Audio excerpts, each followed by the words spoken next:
Shalom, selamat pagi Bapak Ibu terkasih di dalam Tuhan.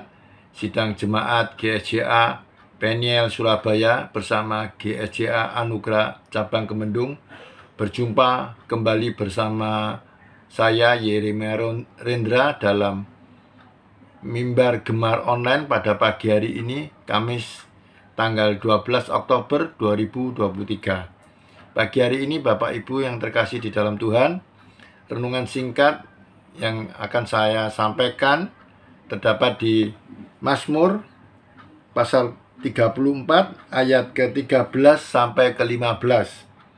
Demikian firman Tuhan. 13. Siapakah orang yang menyukai hidup, yang menginginkan umur panjang untuk menikmati yang baik? 14. Jagalah lidahmu terhadap yang jahat, dan bibirmu terhadap ucapan-ucapan yang menipu. 15. Jauhilah yang jahat dan lakukan yang baik. Carilah perdamaian dan berusahalah mendapatkan.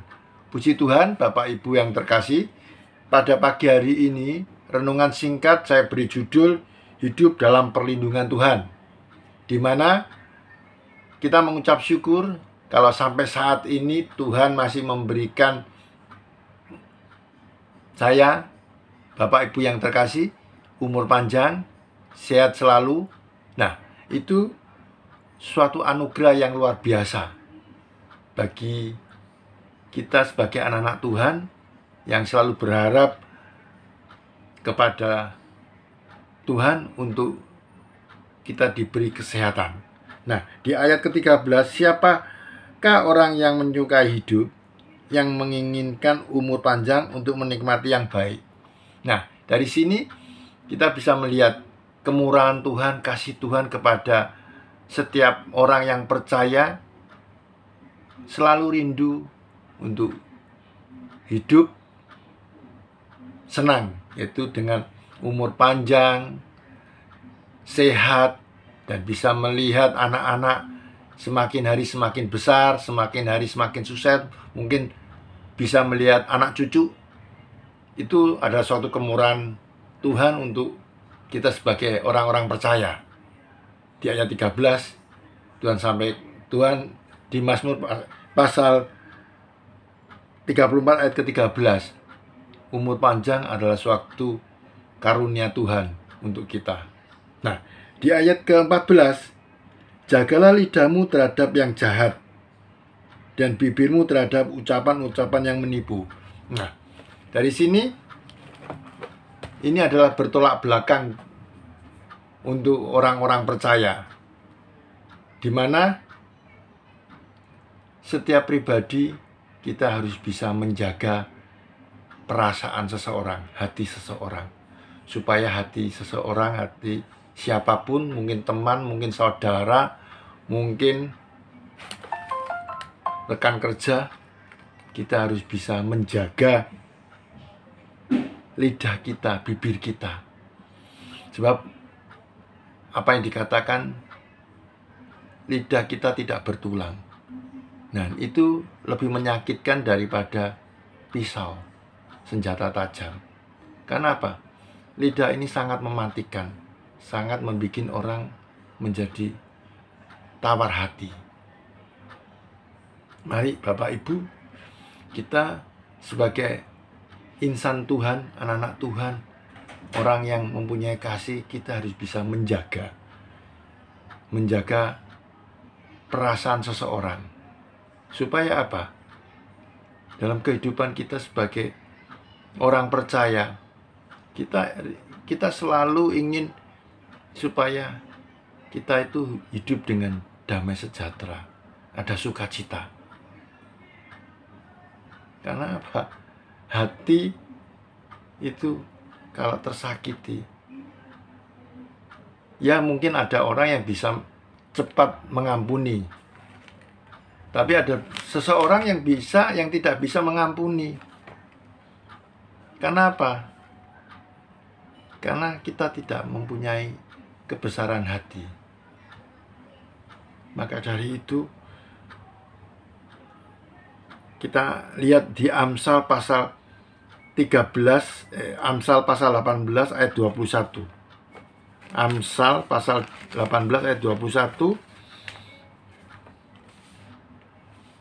menyatakan, hidup dan mati dikuasai lidah. Siapa suka menggemakannya akan memakan buahnya. Nah, ini di Amsal pasal 18 ayat 21 sudah mengatakan hidup dan mati dikuasai lidah.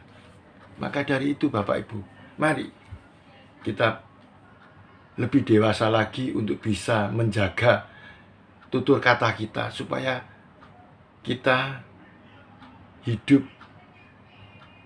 bisa menyenangkan hati orang, bisa menyenangkan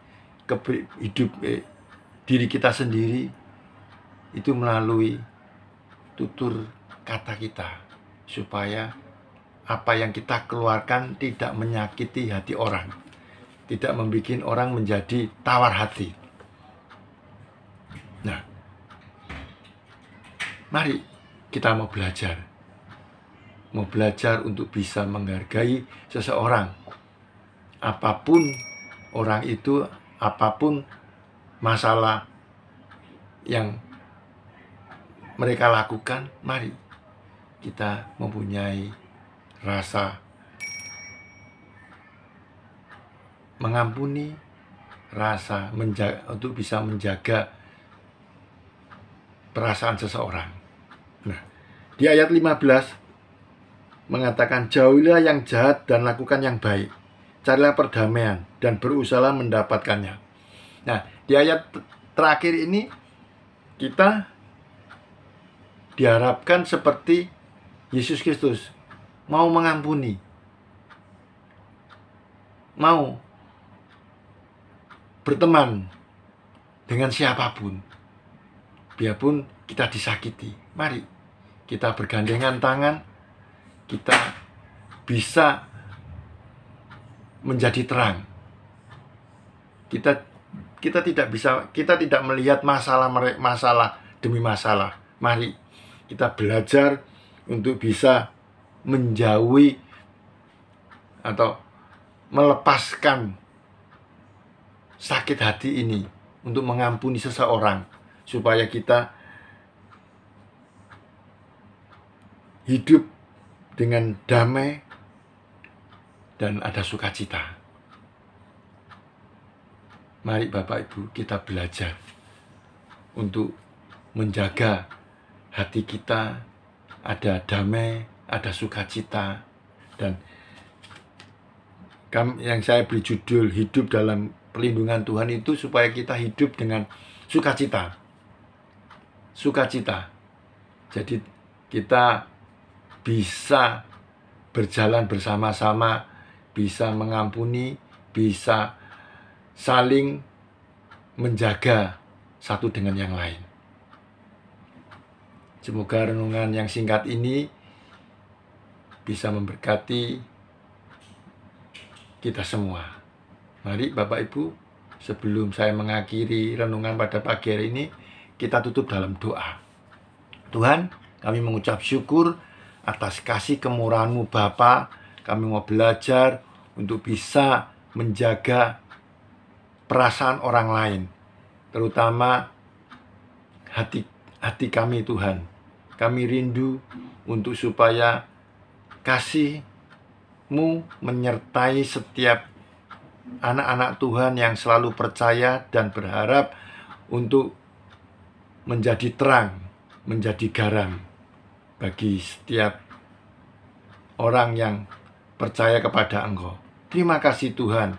Kami rindu Tuhan, kami rindu berkati setiap kami yang mendengarkan firman Tuhan pada pagi hari ini, supaya ada damai sejahtera, ada sukacita dalam kehidupan kita semua. Terima kasih Tuhan. Terima kasih Yesus. Haleluya. Amin. Selamat pagi Bapak Ibu. Selamat beraktivitas. Tuhan Yesus memberkati. Shalom.